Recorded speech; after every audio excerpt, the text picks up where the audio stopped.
Muchas bendiciones. Te habla tu amigo y hermano Samuel Clavo, evangelista y presidente del ministerio Torre Fuerte. Quiero compartir una palabra en esta oportunidad contigo, aprovechando este ambiente maravilloso con esta adoración de Miel San Marcos.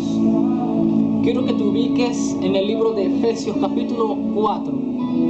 Dice la Biblia, la unidad del Espíritu. Dice: yo pues, preso en el Señor, os ruego que andéis como es digno de la vocación con que fuisteis llamados, con toda humildad y mansedumbre, soportándoos con paciencia los unos a los otros, solícitos en guardar la unidad del Espíritu en el vínculo de la paz, un cuerpo y un espíritu con que fuisteis también llamados, en una misma esperanza de vuestra vocación, un Señor, una fe, un bautismo, un Dios y Padre de todos, el cual es sobre todos y por todos y en todos.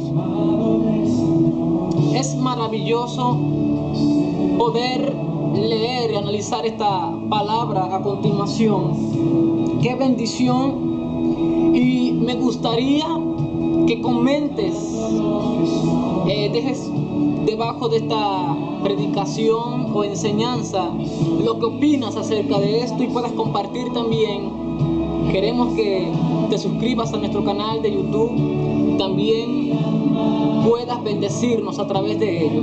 Me llama mucho la atención esta palabra porque habla sobre la unidad del Espíritu, y quiero empezar de esta manera. Un predicador en cierta oportunidad dijo en una congregación: ¿ustedes saben por qué razón Cristo no ha venido? Él dijo: por su misericordia y por su verdad. Porque si Cristo llegase a venir en este momento, dice el predicador, no va a encontrar a quién llevarse. Esto me impactó y me llamó mucho la atención. Y analizando sobre esto, me dirigí hasta esta cita bíblica.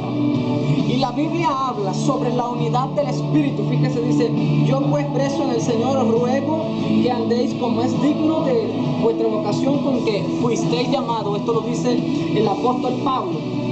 Ahora la interrogante es: la iglesia de Cristo, ¿cómo y por qué fue llamada al Evangelio?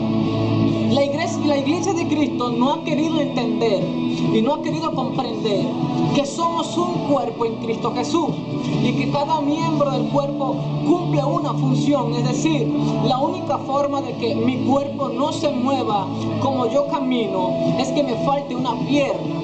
La única forma de que yo no pueda aplaudir es que me falte un brazo. La iglesia de Cristo no ha entendido que para poder moverse en el Espíritu se necesita la unidad del Espíritu.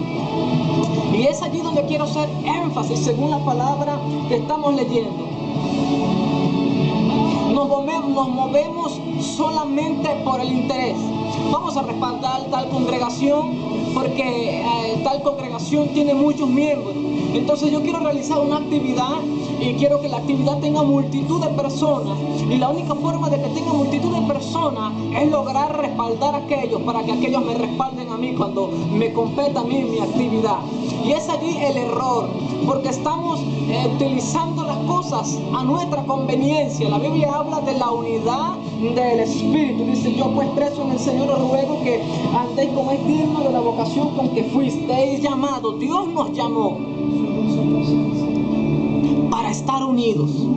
Dios nos llamó no para nuestro propio provecho, sino para que andemos según su voluntad y según su propósito. Pero el Espíritu Santo habla a través del apóstol Pablo y dice: con toda humildad y mansedumbre, soportándonos con paciencia los unos con los otros. Qué bendición y qué sabiduría del Espíritu Santo derramada sobre este hombre, el apóstol Pablo. Paciencia. La iglesia cristiana carece de paciencia. La iglesia cristiana no tiene paciencia. Y es tan notorio este asunto porque nos damos cuenta que hoy en día la iglesia cristiana hace la voluntad de ellos propios. La iglesia cristiana hace su propia voluntad y no la de Cristo Jesús. Vemos al indigente caminar en la calle y lo ignoramos. Vemos al borracho andar en la calle y lo ignoramos. Vemos a la prostituta o al fornicario y no le levantamos, sino que lo pisoteamos. Entonces, ¿qué tipo de humildad y paciencia tenemos? Fíjese bien lo que dice: con toda humildad y mansedumbre, soportándonos con paciencia los unos con los otros. He allí, la iglesia cristiana se ha estado involucrando en todo menos humildad, mansedumbre, y no ha aprendido a soportar al uno y al otro. Cuando nosotros aprendemos a soportarnos los unos con los otros, vamos a poder mantenernos en nuestra congregación. Fíjese que hoy en día la congregación está tan contaminada, y yo sé que esta palabra va a golpear tal vez a uno, pero quiero comentarte esto de parte de Dios. Recíbela de parte de Dios. La iglesia de hoy en día está tan contaminada y distraída en sus propios placeres, que cuando hay algo que no le agrada de su congregación, dicen: esto no fue para lo que yo fui llamado, yo mejor me voy para otra iglesia, yo voy a buscar otra congregación, no me siento bien aquí. Ahora la pregunta fue: ¿Dios te llamó para que tú te sintieras bien, o Él te llamó para que tú hagas su voluntad? Hay una gran diferencia. Cuando nosotros estamos en la voluntad de Dios, somos llamados para hacer cosas que tal vez a nosotros nos duele, que tal vez no nos agrada, pero cuando tú haces la voluntad de Dios, las cosas son diferentes. Fíjate, la Biblia habla de un hombre llamado Abraham, y Dios le dice a Abraham: te voy a dar un hijo.